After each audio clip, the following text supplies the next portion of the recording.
Hello, everyone, and welcome back to one of these interview episodes of the SWW Show. I'm Mike, and today with me two special guests. Not as far as usual, they're just on the more central west coast over here, to talk about their game U.F.O. KO? Tower Defense, I believe is the full name of the game. So to get us started, let's introduce the two guys. I guess I'll start with you, Kelly. You want to introduce yourself and maybe like what is the game? Kelly Moak, and creator of U.F.O. KO. Just a little tower defense game, but shooting up UFOs. With us? I'm Jesse Fox, and I'm producing the music for U.F.O. KO Tower Defense on Pixel General. And it's been an exciting project. We've got 9 tracks on the soundtrack, all at 432 hertz. It's surprising to me, and I'm gonna just so like this is because obviously the size and scope of this game. Usually having a dedicated sound person, most people aren't as lucky to have. For the record, the rest of us peasants have to start scraping for music or begging our friends versus having one of the two people being a sound person. Yeah, but I do have the skills to do it myself too. But he's much better. So. How did? So I'm kind of curious. How did U.F.O. I'm just gonna call that because I don't know if I feel like saying the 1,000-syllable name. Get started. Kind of. Was it like a project you guys started floating around, or? I just I guess the pandemic left me unemployed for a while, and I just had a lot of free time on my hands, and I always wanted to make a game. So I said, I'm just gonna do it. Yeah, and I was making some music one day, and Kelly was like, "Can I use that song for my game?" And we just went from there. Yeah. It's more definitely everything kind of falling into place than more of a plan. I was saying, because a lot of that is the pandemic. I'm generally curious a couple years from now how many games like this are just gonna start existing because, like, obviously how much time people had on their hands, and it usually takes several years to I'm see expecting a flood here soon. Yeah, I'm expecting a flood here also. So why a tower defense game? I feel like tower defense is that genre that whenever I talk to developers of it, the general feeling is it's a genre that existed in mass in like that early teens and then just kind of disappeared. And now you're starting to see that indie renaissance of that genre. What made that genre like attractive? It's just a genre I've always liked. I've always liked tower defense, and I really just built a game I liked. And sitting home with no internet, so it's something I just made something that I could play with no internet at home out in the rural mountains. Yeah, that is also that I want to point out too. So actually, as a clear, I'm assuming this is like one of the like off the shelf like Unity or Unreal engines that is being used on this.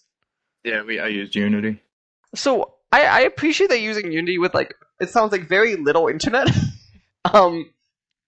So I'm assuming that learning curve had to have been very fun to kind of get used to it.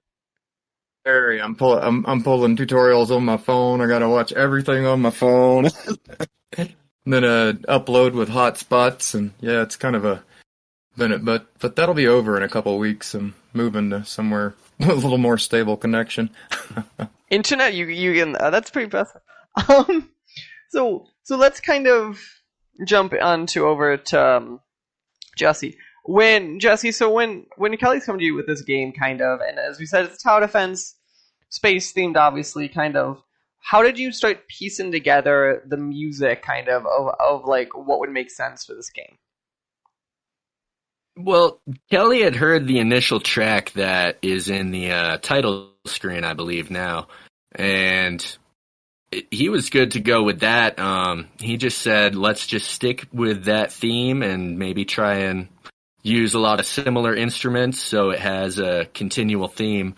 And at first, it was definitely a challenge. I've never tried to produce for a video game before, so it was a lot of learning a new thing and then applying all the old things that I had in my arsenal and trying to make an evolved product out of that. And it was definitely a challenge, but Kelly was right there allowing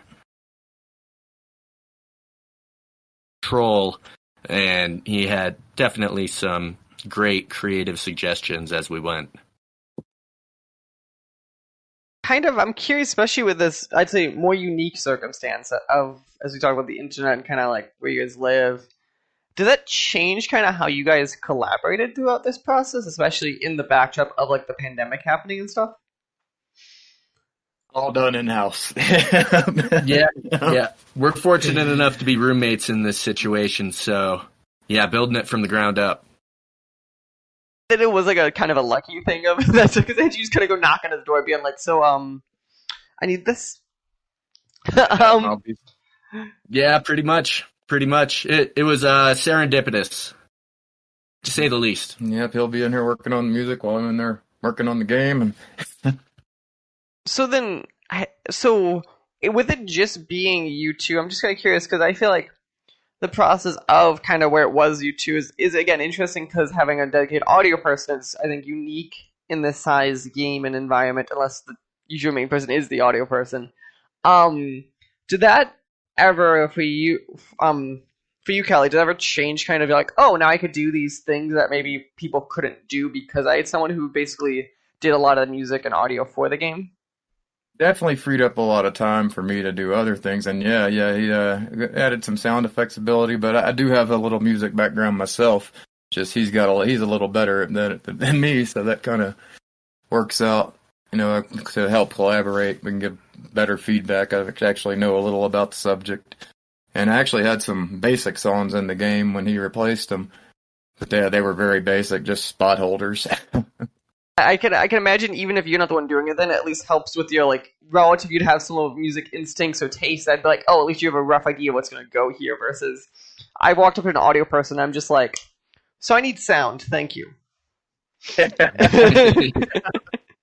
Some of it was like that, yeah. Put what you want, and then I'd just listen to what he did, and we'd mix it right, and we'd work on just pointing things out. But yeah, we got it all worked out. Yeah, and to his credit, I mean, Kelly did all the sound effects. He made them from scratch, and I was telling him, I have all these sound effects stored up in my arsenal, and he was like, no, I want to make them brand new. I don't want them anywhere else. So let's kind of jump into, so as we said about the audio, let's kind of jump into mechanically about the game. So when people say tower defense, I think there's a certain image kind of in their head of like you're a stationary thing, and you place down some level of turrets and enemies come towards you. Obviously, your game follows that basic formula, but do you mind kind of talking a little bit more kind of like what a player can expect kind of like in a round or a series of rounds in the game? I added on a few extra things to do because tower defense is generally sitting there and thinking and placing a tower here and there. So I did add in a few abilities like the orbital laser and airstrike, and you can rush the wave. Just things to keep you busy in between placing those towers. So I gotta ask about the thing. Orbital airstrike is the thing I feel like everyone's gonna stop and their ears are gonna perk up right there. Two separate, like the orbital laser and the airstrike. So let's start with the orbital laser. Let's do the orbital laser. How do you so like obviously orbital laser comes down, kills things. How do you, like when playing the game and creating it, make sure something that is not too powerful? Because I feel like that is the issue that a lot of these games fall into, is either they're way too hard and there's always one answer, or they're way too easy and then everyone just kind of just kills things the most convoluted way possible. Well, the U.F.O. with the most hit points, the laser does that much damage, so it will take one of those out. And it's just kind of play and go. I just kind of played around with it till it worked. And I mean, Kelly put in dozens, if not hundreds, of hours into the balance of the gameplay. I can attest to that. I can imagine. I can see worlds where this gets unbalanced so quick, and you're like, wait, I can't beat this. Or you have the issue. Did you ever have what I'm assuming is a common issue and stuff like this? You got so good at it, you hand it off even to anyone else, and they're like, yeah, I can't beat level 1. Yeah, exactly. I'm doing that. I'm like the only one beta testing it right now, and I finally got my daughter to play it a little bit, and she gets to like level 3 and can't beat it. And I just know where everything goes, so it's all just easy to me now. So yeah, it's hard for me to grasp how difficult it is because I know where to put everything. But yeah, definitely got some beta testers working on it now. Because to me, that is the age-old problem with these, is obviously making sure that you are the correct difficulty, and not just correct, it feels right. And that's the problem with this, is that inherent feel of these games. The What was progression as well, yeah. Yeah, what was kind of your goal kind of going into this? Did you want this to be like one of those like super intense ones, or one what I would think of as like those like mid-tier like Flash ones we kind of saw during the height of the Flash era, where it's kind of like you just kind of open it up and just kind of play a couple rounds and like realistically you're going to win? More of a mid-tier casual. You'll play a few minutes. Nothing too complex, or yeah, I didn't want a very complex game. I wanted something simple that anybody could really play. Just something that I liked. I don't like swapping out all these different too many turrets, swapping them out, and it just gets too in depth. I wanted something simple you could sit down for a few minutes and play without a lot of knowledge about the game. I know that makes sense. So do you have kind of any parts of the game to you that like are your favorite kind of either turrets to either mess with or kind of strategies that you kind of go through while playing? Favorite turret, I think, would be the laser, I guess. Or Laser. I can't exactly blame you on that. The laser is really cool. I like the airstrikes. I think they came out really well with the graphics, and they're just a clutch move at the portal for sure. So when you say airstrikes, like I'm looking at stuff and stuff of them too. It's Well, there's the one with the it has like an airplane sound effect that comes in, and it drops I think 3 or 4, maybe 3 missiles down on them, and it just came out real nice in the end. that's the ultimate question, and maybe down the road this we can answer too. Is was there any turrets or any like upgrade stuff that got lost in the game that maybe you're planning and down the road either bring back either in updates or in a sequel or anything? nothing yet. So far, I've done everything I set out to do in it. With Rare and very impressive, because that's the age-old joke. Is like I have a game. It's 1% of what I thought the game was going to be. it's very I'm surprising myself here too because I'm learning as I go. There's the potential works for a sequel to this game down the chute, and it would have an evolved form of the enemies, but we don't want to get into too much detail, have too many spoilers there. That makes perfect sense. So, kind of touching on the enemies, are there any enemies that kind of like really stand out to you guys that like kind of when players are kind of going into this that they should keep an eye out for? Well, the later enemies for sure. They start off pretty easy with not a lot of special abilities, but as you get up there, they start getting different abilities. And the Vimanas and Pyramids are a little bit dangerous. They got a lot of hit points and a few extra abilities. Like the Vimanas can shut down your towers and they heal themselves. A few other things. Of a enemy first shutting down the tower, then healing himself is the most infuriating thing humanly possible. Yep, but it only does one tower and it's got a very short range. See, that's when you should have really messed with people and had like 2 enemies, and one does the healing and one does the shutdown, because then you could create this thing where just everyone would be so frustrated. The Vimanas just heal themselves, and then the Pyramids heal everything around them. So yeah, they kind of work together sometimes too. So did you kind of, when going through this, kind of developing it, was there any level of kind of making enemies purposely that kind of would I hate to say work together, but kind of like balance their powers off each other? Like, was that kind of like a planned thing of like, okay, now we're going to have these multiple types that like will come out in similar waves, and now it can kind of really mess with players? Maybe not with the enemies, but I kind of used their abilities to balance the turrets. Like the lasers only affect certain enemies, and like the orbs, only the lasers will damage the orbs, and there's a few other turrets are beneficial to use on some of the other enemies. Like I've got one enemy that accelerates, and if you use the first turret on that, he's just gonna fly off. But it's generally in there to make you use the different turrets and give them some value. Yeah, I would say that is an age-old thing. I feel like with these games is always finding that nice balance of a good way to control your turrets level. Even is kind of like making sure they have to counter like unique towers. How much? of a problem did you kind of have that kind of like, as you said, you started to have more beta testers or you'd auto playing? How much of that kind of did you have problems of like explaining to players that they needed this new tower when this new enemy was appearing? Well, I've got pop-ups they might be a little annoying, but you can disable them once you learn it. But I do have pop-ups that tell you, what, like the pop-up for the orb says lasers only. It gives you a little clue. It's like if you're reading the pop-ups, you'll know what to use. The real one that I think we all understand is players aren't going to read half the stuff on the screen. I try to keep everything short, a few words as possible. It's nice to me. Half the time if I try to do things to players, I would just like remove control from them, so that way I'm like, nope, you have to read this, or you have to at least find the button that's at least somewhere a little awkward. You have to read something. Yeah, watching a few people play, it pops up and they just close it instantly. Never read a word.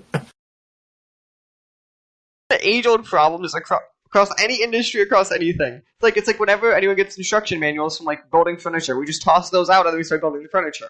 It's the problem. No one's reading. The issue in the game is it'll be very frustrating. It's not too hard to figure out, though. It's a pretty simple game. Yeah, I got a big folder of the manuals on my hard drive. One day maybe. Yeah, that is a giant problem with these. Yeah. So, as we're talking, the game is coming out in 3 weeks, I believe. If that's my calendar. 2nd. August 2nd. So I'm kind of curious, how at this point is development going for the game? Are you just kind of waiting, kind of hit the magic Steam button? Are you guys kind of wrapping up some bugs and all that? Well, I did have everything about ready until I decided to throw in Steam Cloud and rebuild my save system, and now I'm going through testing again to make sure all that's working. I rebuilt the save system from scratch. I was using Unity's Player Press and built my own binary serialization. Yeah, and then I've started to read through that headache, and it's not a fun headache to kind of completely change off of that system. I guess, to be fair, player prefs from a technical end, at least Unity isn't secure, with the cloud's a little more secure, kind of how you're storing that data. But I'm assuming in a game like this, if a player even cheated a little, you're like, it's a player's fault, like they could have fun. Yep, if you want to hack it, go right ahead. It's your game, and it's not multiplayer. So, and I'm not selling any in-game currency. No reason for me to not let them. Kind of how my thoughts even on those kind of games too. Like if it's a game like this where it's single player and you want to rent yourself, go ahead. But don't come to me when you say, "Why is it no longer working?" When I can see you edited your save file. I did throw the binary formatter in there. That was more just practice for me for the next game than this game needed it. Yeah, but like games that are like this, it's like, you don't need it. Like some people will still do it just because, or like once you make a couple games, you might have like a save format system already built. But yeah, it's kind of like a give or take.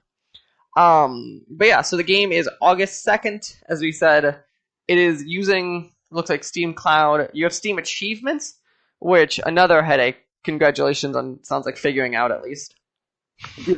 The achievements weren't near as hard as the cloud, but yeah, the cloud had to do a whole rewrite of the save system, and that was the biggest pain. Still testing out that. I remember hearing about the achievements for quite some time. Like I said, it's like it's not that hard, and then voice, no, it's very hard to say. I'm just a pain in the ass. Yeah, but the achievements were just a little headache here and there. The cloud, I got on a 4-day coding binge and didn't shower or eat or didn't move. That's true. I must have to bring in meals. The game is U.F.O. Tower Defense. I'm sorry, it says Tower Defense Extra Max Pro Plus Elite is what it's saying on this title card right here. I didn't make the rules. For fun. Yeah, the official name's just U.F.O. Tower Defense. The game comes out August 2nd. It includes, it looks like 20-something levels, a lot of crafts, turrets. How much is the game going for? It's going to be $6.99. Perfect. So $6.99, available on Steam. Anywhere else people should go check out for the game? Just on Steam. Just on Steam. And I believe it's $10 bundled with the soundtrack. With the soundtrack, yeah. And Yep. the soundtrack separately is $3.99. Yeah, and the soundtrack has it has 2 additional songs and an extended version of one of the in-game songs. Perfect. So, yes, we should go check out. Maybe it sounds like they should go check out that bundle for $10.99. Did I just mishear myself? It'd be $9.99. $9.99. Okay, perfect. Yeah, so go check that out. But yeah, otherwise go check out the game on Steam. Again, August 2nd. Guys, thank you for, especially the technical issues before, sitting down and talking to me this afternoon about the game. And best of luck leading up to launch, especially with apparently some rebuilding some systems relatively last minute. And thanks for having us on, Mike. Yeah, thanks, Mike. Really, truly appreciate that. And yeah, definitely nice talking with another coffee lover. And we wish you the best of luck in your endeavors as well.